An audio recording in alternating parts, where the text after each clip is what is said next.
दोस्तों एक बीएसएफ का जवान 21 दिन की छुट्टी लेकर अपने घर आ जाता है और घर आने के बाद वो अपनी रिश्तेदारी में अपनी बहन के वहाँ बस से सफ़र करके जाने लगता है। दोस्तों जिस सीट पर बैठा होता है बगल में ही एक पति पत्नी बड़े ही आराम से बैठे होते हैं।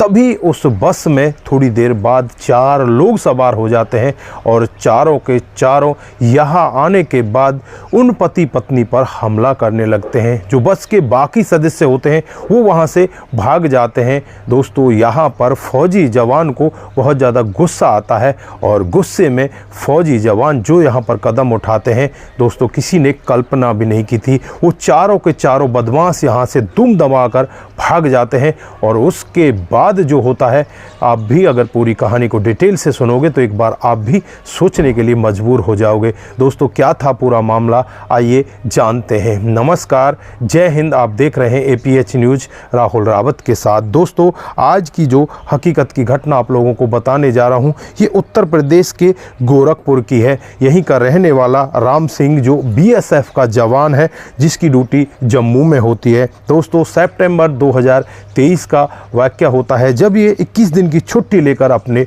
गांव में आ जाता है। दोस्तों अब यहाँ पर इसे लगता है कि अपनी बहन से भी मिलकर आना चाहिए। जो इसकी बहन होती है वो सिद्धार्थ नगर में होती है। दोस्तों अब गोरखपुर से ये सिद्धार्थ नगर के लिए बस में बैठ जाता है। हालांकि इसके पास बुलेट मोटरसाइकिल होती है, ज़्यादातर ये सफ़र बुलेट मोटरसाइकिल से ही किया करता, लेकिन आज यहाँ पर ये सोचता है कि यार बस से ही चला जाए। फिर ये एक बस में बैठ जाता है। जिस सीट पर ये बैठता है वहीं पर फिर आकर एक महिला इसकी बगल में बैठ जाती है जिसका नाम पद्मिनी होता है। उम्र जिसकी लगभग 26 साल होती है। उसका पति जिसका नाम सावन कुमार होता है, उम्र उसकी 30 साल होती है, वो बगल की सीट में बैठ जाता है। अब यहाँ पर जो पति है बार बार उससे कहने लगता है कि तू मेरी बगल में आकर बैठ, लेकिन यहाँ पर पत्नी जाने का नाम ही नहीं लेती। ये महिला यहाँ पर इस राम सिंह की बगल में बैठी होती है और राम सिंह से बातें करने लगती है। राम सिंह भी यहाँ पर कहने लगता है कि आप जाती क्यों नहीं, आपका पति आपको बुला रहा है तो उनके पास जाकर बैठ जाइए, आप किसी बात को लेकर कोई झगड़ा हुआ है क्या। तो यहाँ पर जो पद्मिनी है वो कहने लगती है कि ये शराबी है, इसने मेरा जीना दुर्लभ कर दिया है। दोस्तों फिर यहाँ पर जो उस सावन कुमार के बगल में व्यक्ति बैठा होता है वो उठकर यहाँ से चला जाता है और उसके बाद यहाँ पर जो पद्मिनी है उसको सावन कुमार अपनी तरफ खींच लेता है और अपनी सीट पर बिठा लेता है। वहीं पर ये दोनों बैठ जाते हैं और अब सफ़र थोड़ा आगे बढ़ने लगता। तभी यहाँ पर इस बस में 4 लोग सवार होते हैं जिनके मुंह पर गमछा बंधा हुआ होता है, यानी कि मुंह बिल्कुल ढका हुआ होता है। उसके बाद यहाँ पर ये चारों के चारों पद्मिनी और इस सावन कुमार के ऊपर हमला करने लगते हैं। जो यहाँ पर राम सिंह होता है वो लीड लगाकर गाना सुन रहा होता है। जब वो देखता है कि बस पूरी की पूरी खाली हो चुकी है तो वो राम सिंह तुरंत ही उस मामले में कूद जाता है और उन लोगों से लड़ाई करने लगता है। पहले तो उनसे यही कहता है कि तुम इन लोगों को क्यों मार रहे हो। तो यहाँ पर उससे यही कहा जाता है कि तुझे बीच में आने की ज़रूरत नहीं, अगर तू बीच में आए तो तेरे साथ में ठीक नहीं होगा। दोस्तों यहाँ पर जो राम सिंह होता है उसे गुस्सा आता है और अपनी फ़ौज की ट्रेनिंग याद आ जाती है। दोस्तों फिर वो यहाँ पर उन लोगों के ऊपर हमला करने लगता है। यहाँ पर वो लोग भी इसके ऊपर चाकू से हमला करते हैं, इसके सीने में चाकू लग जाता है। इधर जो महिला होती है पद्मिनी, इसके 2 चाकू लग जाते हैं, यानी कि 2 निशान बन जाते हैं। एक सर में भी कटे का निशान होता है और यहाँ पर जो इसका पति होता है सावन कुमार वो इसके पीछे छुप रहा होता है। थोड़ी देर तक तो इनकी यहाँ पर जंग चलती है और थोड़ी देर बाद ही वो चारों के चारों यहाँ से भाग जाते हैं। दोस्तों फौजी साहब यहाँ पर उनका पीछा भी करते हैं, लेकिन फिर उनके दिमाग में आता है यार कहाँ तक तो इनके पीछे भागेगा, जाने दे, जो बला टली उसे टल जाने दे। उसके बाद यहाँ पर जो राम सिंह होता है इनसे पूछने लगता है कि तुम्हारे साथ ये हमला क्यों कर रहे थे। लेकिन यहाँ पर अब उनको चोटें भी लगी थी, पुलिस भी यहाँ पर आ जाती है। दोस्तों पुलिस इनको नज़दीकी हॉस्पिटल में ले जाती है, वहाँ पर जाकर इनको भर्ती करा दिया जाता है और अब ये मामला पुलिस के हवाले हो चुका होता है। पुलिस यहाँ पर जांच पड़ताल में लग जाती है कि किसने ये किया है। तो यहाँ पर वो महिला कहने लगती है कि एक बार पहले भी मेरे ऊपर इसी तरह से हमला हो चुका था। दूसरी बात यहाँ पर जो इसका पति होता है वो अपनी पत्नी के पीछे छुप रहा था। तो यहाँ पर भी कुछ और ही बात समझ में आने लगती है कि ये इसके पीछे क्यों छुप रहा था, अपनी महिला को ये क्यों आगे कर रहा था। दोस्तों यहाँ पर फिर इन लोगों से गहराई से पूछा जाता है कि हुआ क्या था, क्या बात थी, किस वजह से ये मामला हुआ है। तो यहाँ पर जो राम सिंह है पूरा मामला बताते हैं कि इस तरह से 4 लोग आए थे और इस तरह से हमला हुआ। फिर यहाँ पर राम सिंह इस पद्मिनी से कहता है कि तुम FIR करो, लेकिन उसका पति सावन कुमार यहाँ पर FIR करने से मना करता है कि नहीं नहीं, हम कोई FIR नहीं करेंगे। लेकिन जो पद्मिनी है वो राम सिंह से तंग आ चुकी थी। तो अगर इनके फ्लैशबैक के बारे में जानकारी जुटाई जाए तो 2 साल पहले पद्मिनी की शादी सावन कुमार के साथ हुई थी। सावन कुमार जो पहले से ही शराबी होता है, इसका पिता है वो भी शराबी होता है, लेकिन यहाँ पर पद्मिनी के माता पिता ने इसलिए शादी की थी कि इनके पास धन दौलत की कोई कमी नहीं है। लेकिन ये सत्य भी वहाँ पर गलत दिखाई देता है जब पद्मिनी इस घर में आ जाती है, क्योंकि वो काम धंधा भी चाचा ताऊओं का था, बस यहाँ पर तो इसकी शादी के लिए ये सब दिखाया गया था। पद्मिनी होती है वो भी अपने माता पिता की इकलौती होती है और जो भी उनके पास ज़मीन जायदाद होती है, धन दौलत होता है, वो सब पद्मिनी के नाम कर चुके होते हैं। वो भी यही चाहते थे कि हमारे जाने के बाद हमारी बेटी इधर उधर ना भटके और सारी प्रॉपर्टी उसी के नाम चली जाए।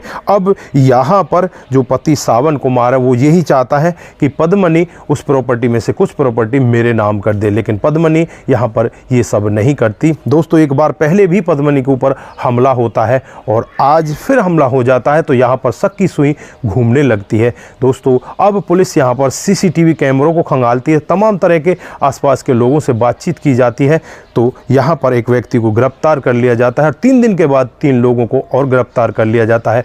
और जब उनसे सख्ती के साथ पूछा जाता है तो एक ऐसा सत्य वहाँ पर दिखाई देता है जिसे सुनकर हर कोई व्यक्ति दंग हो जाता है। दोस्तों दरअसल में ये 4 लोग भाड़े के टट्टू होते हैं और जिनको यहाँ पर इसके पति सावन कुमार ने ही भेजा था। दोस्तों अब सावन कुमार की जब बात यहाँ पर आती है तो पुलिस भी एक बार के लिए सोचने के लिए मजबूर हो जाती है कि पति अपनी पत्नी के ऊपर खुद हमला करवा रहा है। दोस्तों दरअसल यहाँ पर मामला होता कुछ ऐसा है, जो पत्नी है उसके पास काफ़ी सारी प्रॉपर्टी होती है, पति उस प्रॉपर्टी को हड़पना चाहता था, लेकिन उसके जीते जी वो प्रॉपर्टी को कैसे हड़पे, तो इस सब के लिए वो अपनी पत्नी को ही रास्ते से हटाने का प्लान बना देता है और प्लान के तहत ही इन 4 लोगों को हायर करता है और इन 4 लोगों को बताता है कि हम इस तरह से गोरखपुर से सिद्धार्थ नगर की बस में बैठे हुए हैं और बस यहाँ पर पहुँच चुकी है। दोस्तों उस समय भी ये शराब पिया होता है और 4 लोग हमला कर रहे होते हैं। तो यहाँ पर जो सावन कुमार है वो अपनी पत्नी पद्मिनी के पीछे छुप जाता है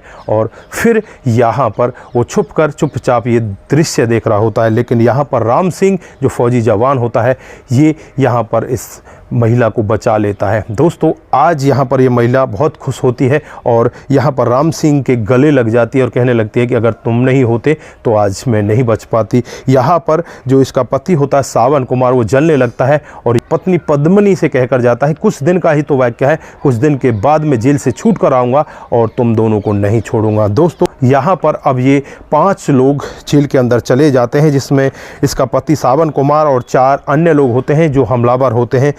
साल 2025 आ जाता है और साल 2025 में कोर्ट के द्वारा ही इनको सज़ा होती है। 6 साल की इनको सज़ा सुनाई जाती है। सभी लोग 6 साल के लिए जेल के अंदर ही रहेंगे। दोस्तों अब यहाँ पर जो पद्मिनी है वो राम सिंह के बिल्कुल करीब आ चुकी होती है। वो राम सिंह से बहुत ज़्यादा बात करने लगती है और एक दिन का वाक़या होता है जब राम सिंह दोबारा अपनी छुट्टियों से घर आता है तो पद्मिनी से मिलने के लिए जाता है और फिर उससे बातचीत करने लगता है। तो यहाँ पर पद्मिनी भी उसे प्यारपूर्वक बातचीत करती है। राम सिंह यहाँ पर पद्मिनी से कहने लगता है कि क्या तुम मेरे जीवन साथी बनोगे, क्या मुझसे शादी करोगी। यहाँ पर पद्मिनी ये पूरा वाक्य सुनकर दौड़ती है, दौड़कर राम सिंह के गले लिपट जाती है और कहने लगती है कि इससे अच्छा समय मेरे लिए क्या हो सकता है। दोस्तों फरवरी 2025 में इनकी मंदिर में शादी हो जाती है और उसके बाद से आज ये दोनों के दोनों बड़े खुश हैं और दोनों का जीवन बड़े अच्छी तरीके से बीत रहा है। तो दोस्तों ये थी आज की एक छोटी सी कहानी।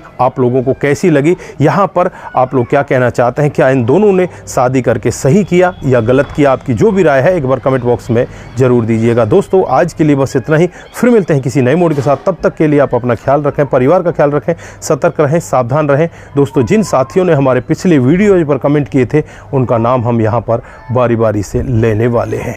दोस्तों जो सबसे पहला कमेंट आता है शंकर स्वामी का आता है, आपकी कहानी बहुत ही अच्छी अच्छी लगती हैं। आपका बहुत बहुत धन्यवाद। उसके बाद लर्जन राजू जी, सर जी मैं आपकी अदालत में ये स्टोरी सुनने में दुखी हुआ हूँ। आज 2 कहानियाँ सुनी हैं तो आप दोनों ने सुनाई थी।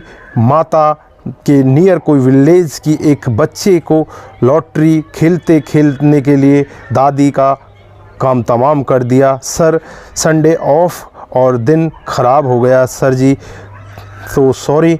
तो यहाँ पर लर्जन राजू जी आपने जो कमेंट लिखे बिल्कुल सही है। कुछ बच्चे इस तरह के हो जाते हैं जो अपने माता पिता का भी ख्याल नहीं रखते। यहाँ पर उस लड़के ने अपनी दादी को सिर्फ नशे और जुए की लत के लिए इस दुनिया से विदा कर दिया। दोस्तों ऐसे बच्चे होते हालांकि कम हैं, लेकिन जो भी ऐसा बच्चा नालायक निकल जाता है उसकी वजह से बहुत सारे बच्चे भी यहाँ पर डरने लगते हैं। दोस्तों मिचन मिनी का कमेंट आता है कि माँ ममता का सागर होती है लेकिन होने को कोई नहीं टाल सकता। आपका कमेंट बहुत अच्छा है, आपके लिए बहुत बहुत धन्यवाद दोस्तों। उसके बाद कुमार केसी जी, जय श्री राम जय शंभू, जय श्री राम जय शंभू। मुमन श्रीवास्तव, जय श्री राम जय राम जी, मैं बिहार 28 से, आपका बहुत बहुत धन्यवाद। मीना मिश्रा जी लिखती हैं कि थू ऐसी माँ को, बिल्कुल आपने सही लिखा। सूरज डीओ, नमस्ते भाई, very good story, I am Suraj from Fiji island, जय हिंद जी। उसके बाद संतोष ओझा जी, बहुत सुंदर भाई जी, आपका भी दिल की गहराई से बहुत बहुत धन्यवाद। मोनू जैन जी, माँ ने गलत किया। उसके बाद रतन लाल शर्मा जी, आपकी कहानी बहुत ही अच्छी होती है। आप सभी का दिल की गहराइयों से बहुत बहुत धन्यवाद। आप सभी लोग इसी तरह से हमारे साथ बने रहें, इसी तरह से अपना प्यार हमें दिखाते रहें। नमस्कार, जय हिंद, जय भारत।